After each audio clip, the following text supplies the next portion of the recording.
Hello dear students, welcome once again to this exclusive video series. और आज की इस वीडियो में हम डिस्कस करने वाले हैं आपके साथ the syllabus and an introduction to general knowledge for standard 9 students who are aspiring to appear for international, national, regional talent exams and Olympiads.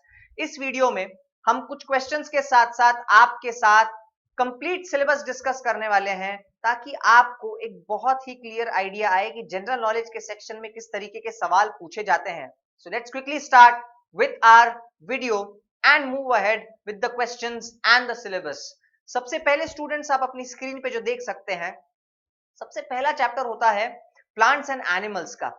जिस तरीके से हम जानते हैं कि प्लांट्स की स्टडी सिस्टमैटिकली की जाती है बॉटनी के अंतर्गत और एनिमल्स की स्टडी सिस्टमैटिकली की जाती है जूलॉजी के अंतर्गत, उसी तरीके से बहुत सारे इनसे जुड़े हुए सवाल पूछे जाते हैं। प्रॉपर बॉटनी या जूलॉजी से क्वेश्चंस तो नहीं आते, लेकिन जनरल नॉलेज से जुड़े हुए क्वेश्चंस रहते हैं। एग्जांपल के तौर पर आप अपनी स्क्रीन पर एक क्वेश्चन देख सकते हैं। आपको फाइंड करना है odd man. You have to find the odd man out and you are given 4 options, और वो 4 options कुछ इस प्रकार हैं: पिराना, बैराक्यूडा, टेरेंटुला एंड स्टिंगरे। ये 4 ऑप्शंस है और इनमें से आपको बताना है कि ऑड मैन आउट कौन सा है, ऑड ऑप्शन कौन सा है। तो यहां पर स्टूडेंट्स एक चीज ध्यान रखिए कि अगर आप बात करते हैं ऑप्शन ए पिराना की, ऑप्शन बी बैराक्यूडा की और ऑप्शन डी स्टिंगरे की, तो ये जो तीनों ऑप्शंस हैं, these options are basically fishes. These are marine or aquatic animals. Whereas अगर आप बात करते हैं ऑप्शन सी की, तो option C is nothing but a spider. Option C is a spider. Tarantula is a spider. So the correct option, the correct answer for this question is option C. That is tarantula. Now students, let's move ahead with the next chapter. जो अगला chapter students आप देख सकते हैं, that is chapter 2 environment based. हम सब जानते हैं और हम सब देखते हैं स्टूडेंट्स न्यूज में कि आजकल अर्थ में हमारे प्लैनेट से जुड़े हुए global warming, rising sea level और बहुत सारे हैपनिंग क्लाइमेटिक चेंजेस के बारे में चर्चा की जाती है। और इन चर्चाओं के लिए अलग अलग वेन्यूज, अलग अलग कंट्रीज और अलग अलग कन्वेंशंस और सम्मेलन को आयोजित किया जाता है। उनसे जुड़े हुए क्वेश्चंस आपको एनवायरनमेंट के इस सेक्शन में पूछे जाते हैं, जिसका एग्जाम्पल के तौर पे एक क्वेश्चन मैंने आपके सामने रखा है। क्वेश्चन ये है कि क्योटो प्रोटोकॉल इनमें से किस कंट्री के साथ में एसोसिएटेड है। Kyoto protocol is associated with which of the following country. इसका जो करेक्ट आंसर है स्टूडेंट्स, वो आपको यहां से मिलेगा। Kyoto is basically a city in the country of option B Japan. यहां पर एक सम्मेलन हुआ था एनवायरनमेंट से जुड़ा हुआ, इसलिए इस सम्मेलन को क्योटो प्रोटोकॉल कहा गया। Correct option is option B. उसके बाद एग्जाम्पल के तौर पे हाल ही में कुछ साल पहले कोपेनहेगन समिट हुआ था।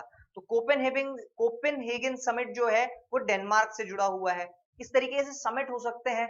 पेरिस क्लाइमेट चेंज अग्रीमेंट है जो फ्रांस से जुड़ा हुआ है। इस तरीके के सवाल एनवायरनमेंट के चैप्टर 2 सेक्शन से आपको पूछे जाएंगे जीके के क्वेश्चन पेपर में। Moving ahead with the next question, काफी पॉपुलर क्वेश्चन आया है आप सभी के सामने स्टूडेंट्स। साइंस एंड टेक्नोलॉजी का सेक्शन, साइंस एंड टेक्नोलॉजी के सेक्शन में अधिकतर तौर पर डेली लाइफ में साइंस और टेक्नोलॉजी का क्या कंट्रीब्यूशन है और उसी के साथ साथ क्या एडवांसेस और डेवलपमेंट्स हुए करंट अफेयर्स के फ्रंट पे, अलग अलग सेक्शन से agriculture, biotechnology, defence, space, artificial intelligence और ऐसे बहुत सारी फील्ड्स रहती हैं जहां पर साइंस एंड टेक्नोलॉजी में काफी एडवांसमेंट होती है। उनसे जुड़े हुए सवाल आप सबके सामने रखे जाते हैं। तो जब आप बात करते हैं चैप्टर 3 साइंस एंड टेक्नोलॉजी का, तो एक एग्जांपल के तौर पे क्वेश्चन मैंने आपके सामने रखा है। चंद्रयान जो कि इंडिया का लूनर मिशन था या मून मिशन था, चंद्रयान इज टू इंडिया। तो बताइए ये जो वॉयेजर मिशन है ये इन 4 में से किस कंट्री का है।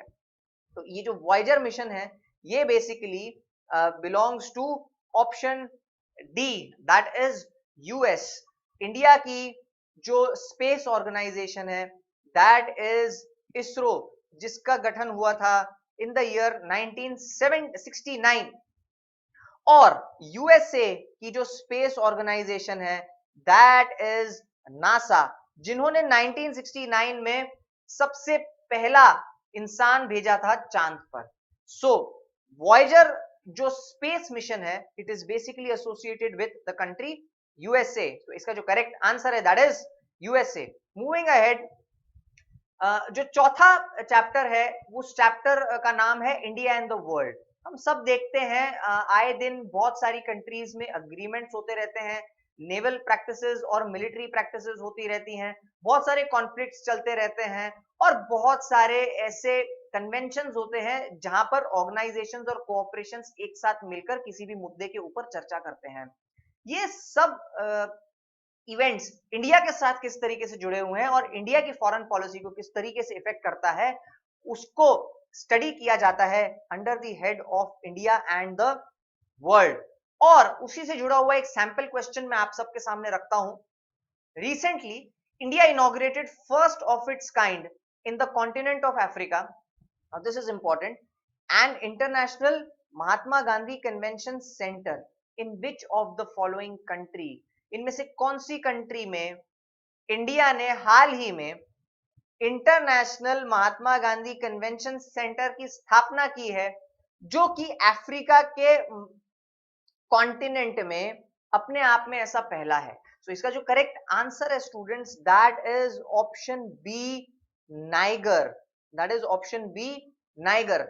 रवांडा, नाइजीरिया, चैड, ये सभी अफ्रीकन कंट्रीज हैं, लेकिन इस क्वेश्चन का जो करेक्ट आंसर है that is option B, Niger. तो इस तरीके के सवाल आपको पूछे जाएंगे from chapter 4 India and the world में। Moving ahead, chapter 5 constitutes of social studies. अब सोशल स्टडीज की जब आप बात करते हैं स्टूडेंट्स, तो सोशल स्टडीज में you will be asked questions from history, then you can be asked questions from the subject of geography, civics में से भी क्वेश्चंस पूछे जाते हैं जिसे आप पॉलिटिकल साइंस भी कह सकते हैं, और उसके बाद इकोनॉमी से जुड़े हुए क्वेश्चंस भी आते हैं। तो यहां पर आप स्टूडेंट्स जो देख रहे हैं, ये एक ऐसा क्वेश्चन है जो आपको पूछा गया है from the section of civics और political science.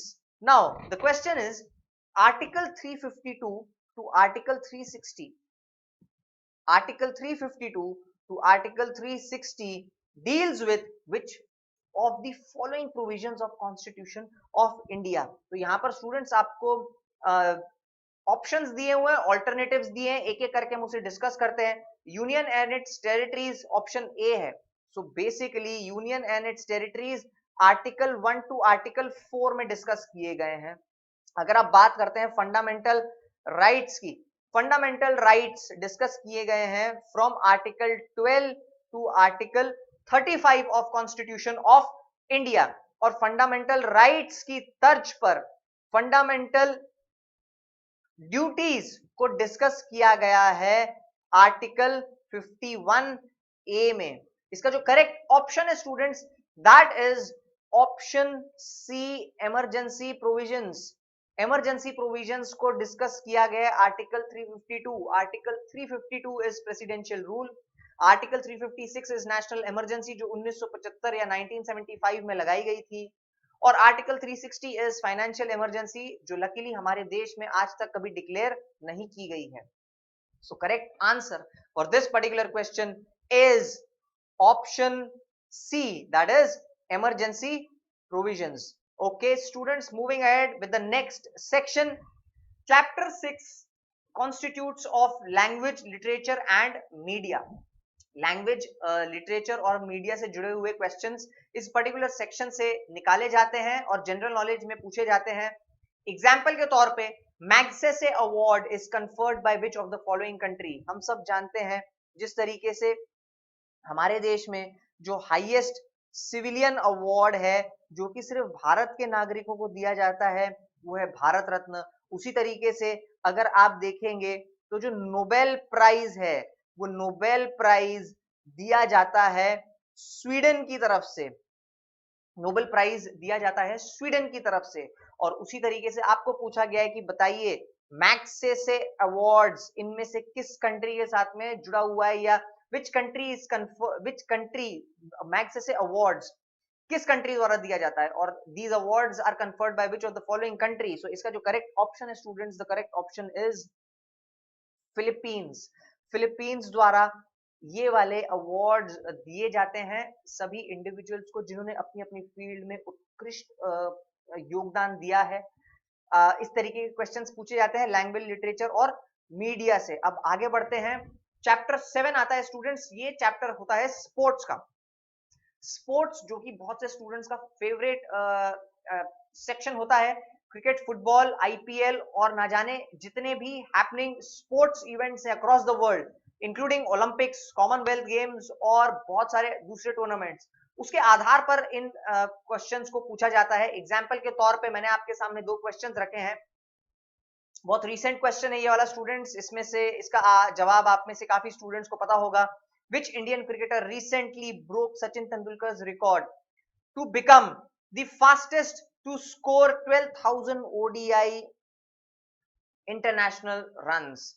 To fastest to score 12,000 ODI runs. तो 12,000 ODI runs की अगर आप बात करेंगे, so you have students 4 options. इसका जो correct answer है that is option B, Virat Kohli. Yes, the captain of the Indian cricket team. So it's Virat Kohli. सो विराट कोहली ने हाल ही में ऑस्ट्रेलिया के दौरे पर इस फीट को, इस अचीवमेंट को प्राप्त किया है, and he has become the fastest to score 12,000 ODI runs, breaking Sachin Tendulkar record. अगला क्वेश्चन स्टूडेंट्स अगर मैं आपके साथ डिस्कस करूं, स्टेफी ग्राफ।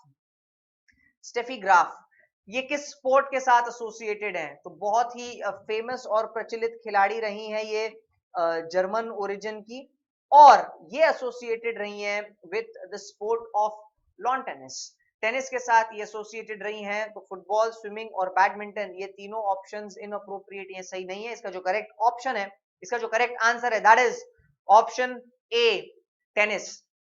तो इस तरीके के स्टूडेंट्स क्वेश्चंस पूछे जाएंगे आपको from the section of sports. Let's move ahead with the next session, और वो वाला जो नेक्स्ट सेक्शन है that is chapter 8, current affairs. Current affairs जितने भी हमारे आसपास एकदम रिसेंट और हाल ही में घटित होने वाली घटनाएं हैं, उनके आधार पर क्वेश्चंस पूछा जाता है। तो आप भले वो घटनाएं इंटरनेशनल हो, नेशनल हो, स्पोर्ट्स सेक्शन से हो, या किसी भी प्रकार के अलग स्पेसिफिक सेक्शन से पिकअप की गई हो, करंट अफेयर्स बेसिकली उन न्यूज को कवर करता है जो बहुत हाल ही में घटित हुई हैं।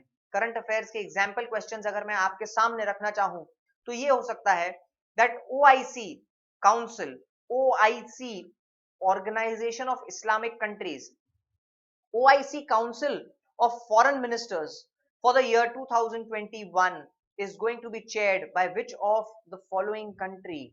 Okay, now इसमें एक चीज स्टूडेंट्स आपको ध्यान रखनी है कि क्योंकि ये OIC है, ऑर्गेनाइजेशन ऑफ इस्लामिक कंट्रीज है, तो इस्लामिक कंट्री ही इसे ऑर्गेनाइज करेगी। और आप अगर देखें तो चारों ऑप्शंस में इस्लामिक कंट्रीज ही दिया गया है। इसका जो करेक्ट ऑप्शन है students that is option A, Pakistan. Our neighboring country Pakistan is going to chair the OIC Council of Foreign Ministers for 2021. अगला क्वेश्चन स्टूडेंट्स अगर मैं आपके साथ डिस्कस करूं, क्वेश्चन 10, ओरछा। ये एक भारतीय शहर है जिसे रिसेंटली यूनेस्को द्वारा वर्ल्ड्स हेरिटेज सिटी में लिस्टेड किया गया है। Orchha, an Indian city which has been recently included in UNESCO's World Heritage City is located in which of the following Indian state? आपको मैं बता दूं स्टूडेंट्स कि इस सिटी ओरछा के साथ जिस दूसरी सिटी को यूनाइटेड नेशंस के यूनेस्को द्वारा स्थापित किए गए वर्ल्ड हेरिटेज सिटी में लिस्ट किया गया है, उस सिटी का नाम है ग्वालियर।